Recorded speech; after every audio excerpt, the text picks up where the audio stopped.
Hello everyone, स्वागत है आपका मेरे चैनल पर जहां हम एलटी ग्रेड और बीएससी जूलॉजी के इम्पोर्टेंट टॉपिक आसान भाषा में समझाते हैं।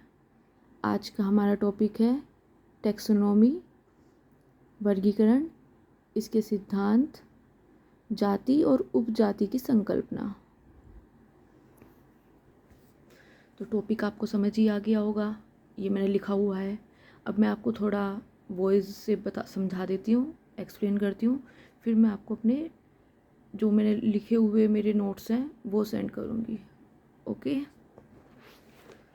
तो नंबर फर्स्ट है आपका टैक्सोनॉमी है क्या। तो सिमिलरिटीज़ और जो जीव जंतुओं की जो सिमिलरिटीज़ हैं, समानताएं हैं, और उनमें जो डिफरेंसेस हैं उनके आधार पे छोटे बड़े समूहों में बांटा गया है जीव जंतुओं को। ठीक है,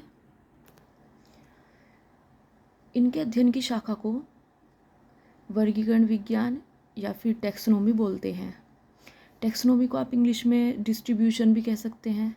डिस्ट्रीब्यूशन का मतलब अलग अलग विभाजित करना, तो सेम वही बात है। इसके जो है दो इम्पोर्टेंट बातें होती हैं, दो पहलू हैं इसके। नंबर फर्स्ट आपका लघु वर्गीकरण और नंबर सेकंड है गुरु वर्गीकरण।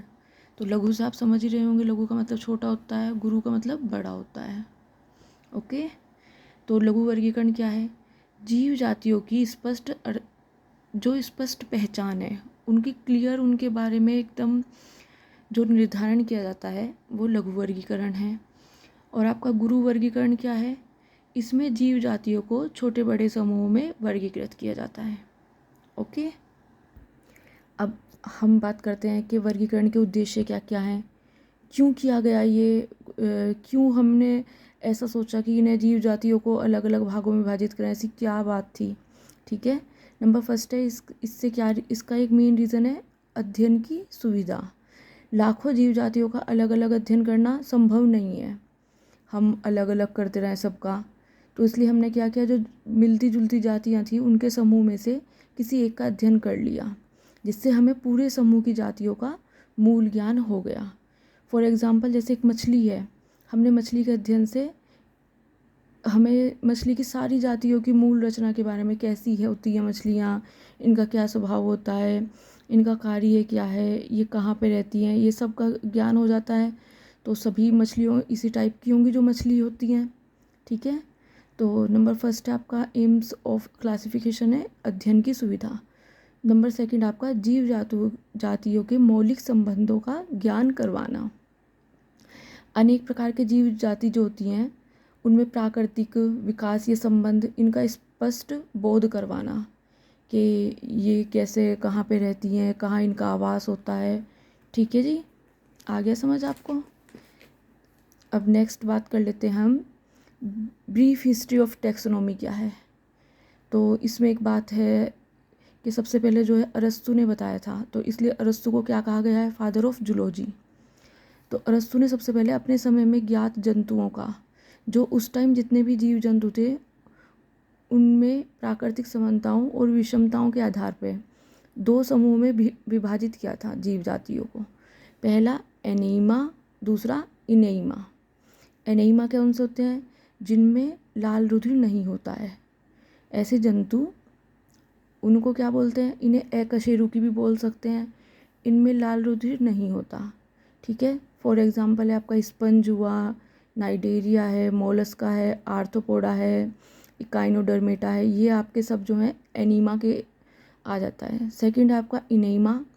इनेमा में क्या है कि जिनमें लाल रुधिर होता है, कशेरुकी जो होते हैं, ठीक है, उन्हें दो भागों में बांटा है, एक तो जरायुज, एक अंडयुज। जरायुज से आप समझ ही रहे होंगे, जो बच्चे देने वाले होते हैं, जैसे मनुष्य हैं, पशु हैं और अन्य स्तनी, जिनमें स्तन पाए जाते हैं। अंडयुज यानी कि जो अंडे देने वाले होते हैं, अंडे देने वाले जैसे मछलियां हैं। उभयचर, उभयचर में कौन आता है? जो पानी में भी रहते हैं और आपके बाहर भी रहते हैं, भूमि पर भी, जैसे मेंढक है, सांप है, अन्य सरीसृप एवं पक्षी हो गए। ठीक है, आधुनिक वर्गीकरण का पिता, इसमें मैंने एक नोट डाला हुआ है, कौन है वो? कैरोलस लिनियस है। उनकी बुक कौन सी है? सिस्टेमा नेचुरी। और इन्होंने नामकरण हेतु द्विपद नाम पद्धति की रचना की थी। ठीक है, आपका जो अगला थोड़ा सा टॉपिक है वो है वर्गीकरण के सिद्धांत। के वर्गीकरण के क्या क्या सिद्धांत है। इसमें नंबर फर्स्ट है आपका समानता और भिन्नता का सिद्धांत। समानता से आप समझ रहे हैं कि सिमिलरिटीज़ क्या होती हैं और डिफरेंसेस क्या होते हैं, ठीक है। जिन जीवों में समान लक्षण होते हैं उन्हें एक ही समूह में रखा जाता है। जैसे बिल्ली होगी, बिल्ली किसके जैसी है, टाइगर जैसी है, बाघ जैसी है।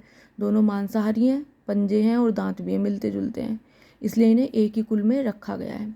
सेकंड है आपका इसमें प्राकृतिक वर्गीकरण का सिद्धांत। इसमें जीवों के सभी प्राकृतिक गुणों को, जैसे आकृति होगी उनकी, संरचना होगी उनकी, उनका कार्य हो गया, जीवन प्रक्रियाएं होगी, उन्हें ध्यान में रखा जाता है। थर्ड है आपका विकासवादी सिद्धांत। विकासवादी सिद्धांत में क्या आता है आपका कि जीवों के विकास क्रम के अनुसार कि सबसे पहले कौन से जीव का विकास हुआ, फिर उसके बाद कौन सा जीव आया, फिर कौन सा जीव आया, ऐसे उनमें इवोल्यूशन होता रहा, उसके अकॉर्डिंग जो है उनका वर्गीकरण किया जाता है। जो जीव विकास की दृष्टि से अधिक समान है, जैसे कोई जीव जो है दूसरे जीव के सिमिलर है, उसी टाइम उन दोनों का विकास हुआ है, तो उन्हें जो है एक साथ रखा गया है। नंबर फोर्थ है आपका आकृतिक और शारीरिक सिद्धांत। जीवों को बाहरी आकृति जिसको मॉर्फोलॉजी बोलते हैं और आंतरिक रचना जिसको एनाटोमी बोलते हैं, दोनों को आधार बनाया जाता है। इसमें आपका नेक्स्ट है आणविक एवं आनुवांशिक सिद्धांत। आधुनिक वर्गीकरण में डीएनए, आरएनए और प्रोटीन के अध्ययन को भी शामिल किया गया है, ठीक है जी। अब नेक्स्ट जो टॉपिक आता है इसमें वो आता है स्पीशीज़ की संकल्पना। प्रजाति क्या होती है, आपको तो पता ही है कि वर्गीकरण की मूल इकाई क्या है, प्रजाति है। प्रजाति जीवों का ऐसा समूह है जिसके सभी सदस्य आपस में प्रजनन कर सकते हैं और समान प्रकार की संतान उत्पन्न करते हैं। इनके मुख्य लक्षण बताए गए हैं। एक तो समान आनुवांशिक लक्षण होते हैं, आपसी प्रजनन क्षमता होती है इनकी, समान आकृति और व्यवहार होते हैं, समान प्राकृतिक वास होते हैं। इसके कुछ एग्जाम्पल हैं, जैसे होमोसेपियंस है, ठीक है, पैंथेरा लियो है, सिंह, पैंथेरा टाइग्रिस है, बाघ है। ओके जी, तो अब मैंने आपको एक्सप्लेन कर दिया है। जो आगे का है वो हम कल बताएंगे और साथ साथ उसके एमसीक्यू भी कराएंगे। अब आप ये नोट्स देख लीजिए जो रिटिन है।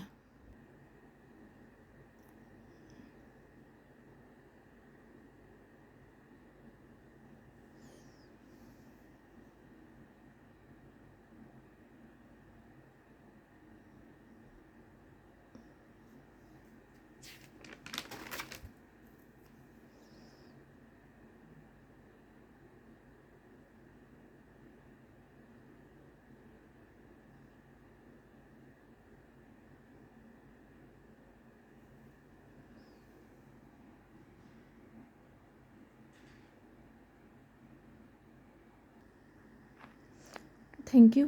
अगर आपको वीडियो पसंद आए तो प्लीज़ लाइक करें, कमेंट करें और चैनल को सब्सक्राइब करें।